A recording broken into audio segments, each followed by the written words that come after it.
جس نے لالچ کو شعار بنایا اس نے اپنے آپ کو حقیر کر دیا، اور جس نے اپنی بدحالی کا پردہ کھولا وہ اپنی خوشی سے ذلیل ہوا، اور جس نے زبان کو اپنا فرما روا بنایا اس نے دل کی حکومت کو کمزور کر دیا۔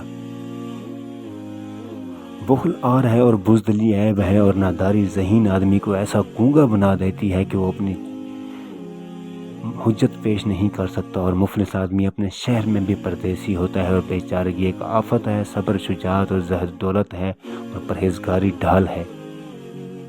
عاقل کا سینہ اس کے راز کا صندوق ہے، اور تازہ روئی زندہ دلی محبت کا پھندا ہے، بربادی عیبوں کا فن ہے۔ جو شخص اپنے آپ سے راضی رہتا ہے اس پر ناراض ہونے والے بڑھ جاتے ہیں۔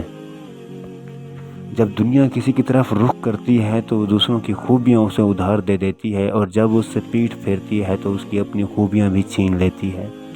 لوگوں سے ایسا میل جول رکھو کہ اگر تم مر جاؤ تم پر روئیں، اور اگر جیو تو تم پر میل ہوں۔ لوگوں میں سب سے بیچارہ وہ ہے جو اپنے لیے دوست حاصل نہ کر سکیں، اور اس سے زیادہ بیچارہ وہ ہے جو اپنے بنے بنائے دوستوں کو کھو بیٹھے۔ جس کی رفتار کو عمل نے سست کر دیا ہو، نسب اس کی رفتار کو تیز نہیں کر سکتا۔ ترک آرزو سب سے بڑی دولت ہے۔